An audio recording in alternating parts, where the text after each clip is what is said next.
Imagine a tobacco company invented No Smoking Day. They fund the campaign, they share statistics about how many people die from smoking every year. They hold a big old conference and publish loads of content about how hard life is for smokers. And then you share it on your Instagram because, well, smoking is bad and raising awareness is good. Meanwhile, the tobacco company makes a ton of money from selling vapes, which it says are less harmful. That is the energy that World Obesity Day is giving. World Obesity Day is run by the World Obesity Federation, a non-profit officially linked to the World Health Organization. It sounds clean. It's been carefully constructed to sound clean. The Federation didn't appear out of nowhere in 2014. It's the latest name in a chain of organizations that trace back to 1995 when a British scientist named Professor Philip James set up something called the International Obesity Task Force. Philip James was a serious researcher. He genuinely believed that obesity was a public health crisis that was being ignored. He also simultaneously held three jobs that most people would consider difficult to hold at the same time. He was UK government's official advisor on the obesity inquiry. He was the man who set the global BMI thresholds that the world now uses, and he was the lead researcher in clinical trials for weight loss drugs made by pharmaceutical companies Knoll and Roche. That is what we call in the conflict of interest game a hat trick.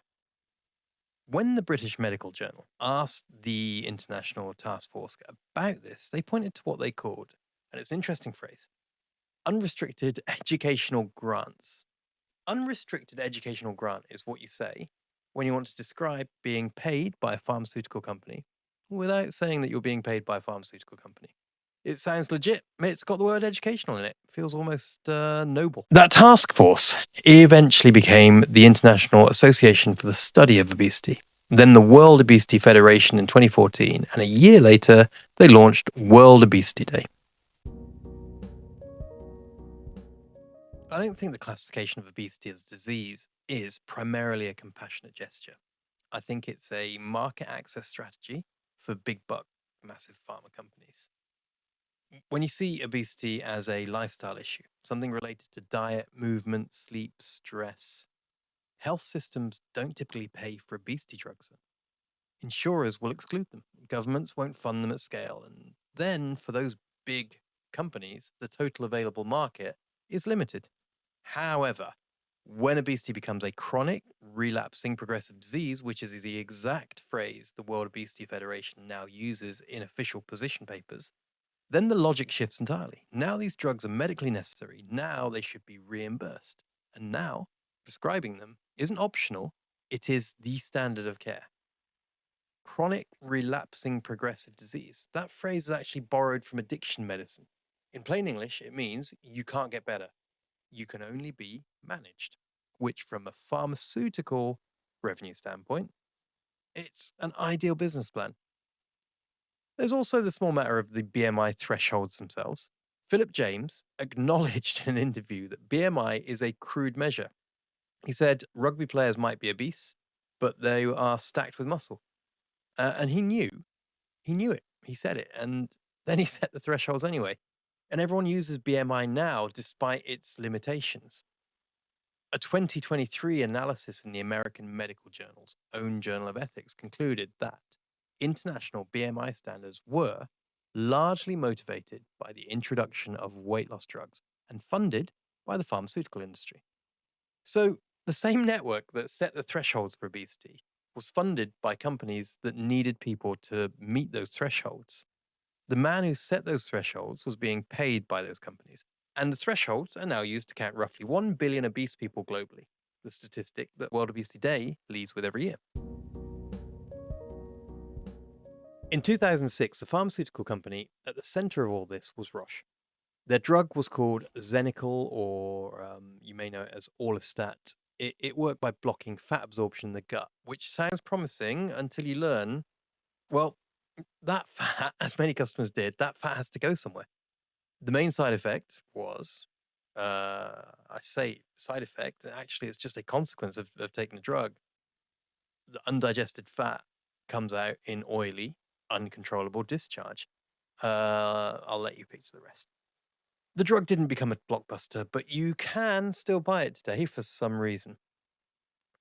Both pharmaceutical companies that funded the organizations behind the setup of World Obesity Day within a few years were either off the market or effectively irrelevant. And then, in what I'm sure is a complete coincidence, a new class of drugs appeared, new pharmaceutical partners. The organization's got a rebrand, and World Obesity Day launched in 2015. Like a band that kind of broke up and reformed with a new drummer and slightly different merchandise and much larger ticket prices because they really need the money. The company at the center today is Novo Nordisk. Their drugs are Ozempic and Wegovy, the GLP-1 agonist injections that you just can't stop hearing about for the last few years, right? Novo Nordisk's stock value at its peak briefly exceeded the entire GDP of Denmark, a whole flipping country. But here's the thing that should give you the ick when you look at World Obesity Day. There is a policy lobbying network called OPEN, the Obesity Policy Engagement Network.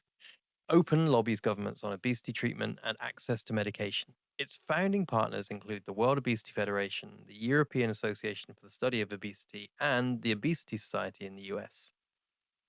Oh, and Novo Nordisk. Not as a distant sponsor or as like banner ads on the website, but as a founding partner. So Novo Nordisk, whose drugs cost upwards of $10,000 a year in the US, and which the company explicitly designs for indefinite use, is at the founding table of the network shaping global obesity treatment policy. Now, to be fair to the World Obesity Federation, they do disclose their partnerships. There is a list on the website. It's quite long, and reading it feels a bit like it's like opening a restaurant menu and then you notice that the chef is also the food critic who gave that restaurant 5 stars that made you go there in the first place. Transparent, but strange. So these guys also founded a lobbying network with the company whose commercial model depends entirely on the policy positions they hold. But I'm sure it's all fine because, after all, they have an internal ethical scrutiny system. The one thing the campaign does discuss very effectively is stigma and the inequalities in the way people living with extra weight are treated. The idea that people struggling with their weight have been blamed for something that isn't their fault, that the environment, the food system, stress, sleep deprivation, and effectively all the features of modern life are working against them. I think that framing is genuinely right. And it's the kind of stuff that the work at my company helps people sort out. And, we agree with them on that. I think that's perfect.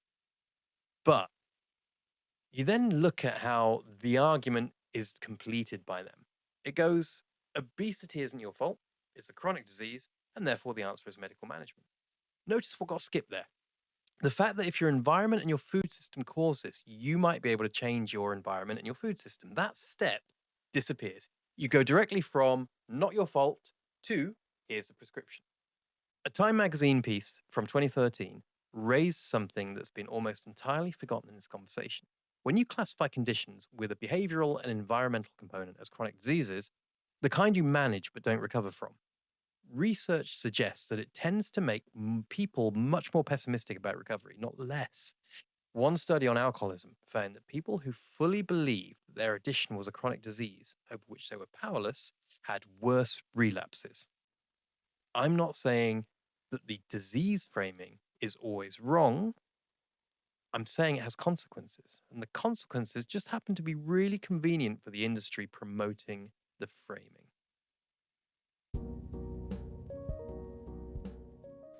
Look, I'm not saying that obesity isn't a serious problem. It clearly is. I'm not saying pharmaceutical interventions never help anyone. In specific cases, they do, and for short terms, they shouldn't be used for a very long term or forever, as the drug companies want you to. And I'm not saying that everyone involved in the World Obesity Federation doesn't mean well, but I think most of them genuinely believe what they're saying.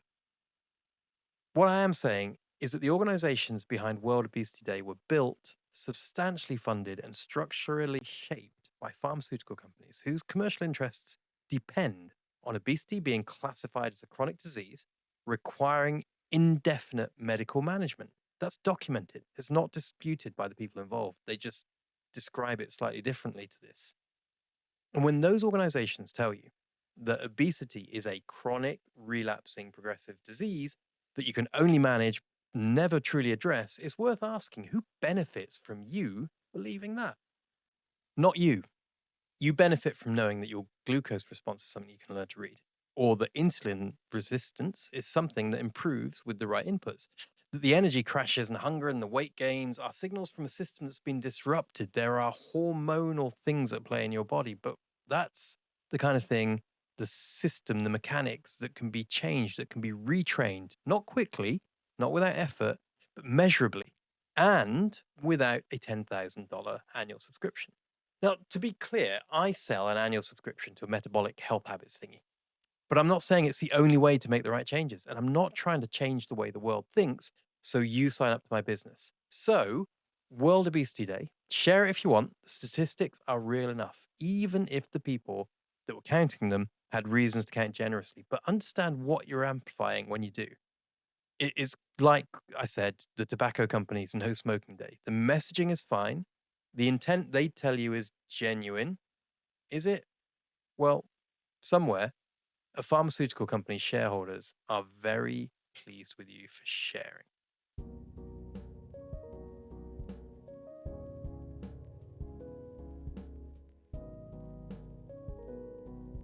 If you want to understand how your own metabolism actually works, what glucose variability means for your health, why your energy crashes after lunch, and what your body is actually trying to tell you, that's what we cover every week at the Metabolic Movement and Nico.